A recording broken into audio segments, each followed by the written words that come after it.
Şuşada Türk Dövlətləri Ali Məhkəmələri Konfransının təsis edilməsi ilə bağlı Şuşa bəyannaməsi imzalanıb. Ümummilli lider Heydər Əliyevin 100 illik yubileyinə həsr olunan beynəlxalq konfransda Türk dilli dövlətlərin ali məhkəmələrinin sədrləri iştirak edib. Qeyd edilib ki, ədalət mühakiməsi və informasiya texnologiyaları, müasir çağırışlar mövzusunda konfransın təsis edilməsinə məqsəd məhkəmə orqanları arasında əlaqələrin genişləndirilməsi, ümumi maraq doğuran məsələlər üzrə fikir və təcrübə mübadiləsinin aparılmasıdır.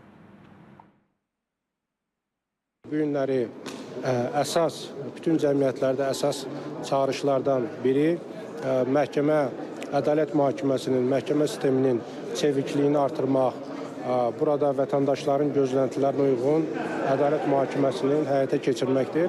Və bu sayədə də müasir çağırışlara uyğun, əlbəttə ki, müasir informasiya kommunikasiya texnologiyalarının tətbiqi, süni intellekt metodlarının və texnologiyalarının tətbiqi artıq günümüzün qaçılmaz reallığına çevrilmiştir. Elbette Azerbaycan Ali Mahkemesi'nin çok değerli başkanı, değerli dostum ve kardeşim Sayın İlham Kerimov'un girişimiyle bu girişim başlatıldı. Özellikle Yüksek Mahkemeler Birliği'nin kurulması açısından.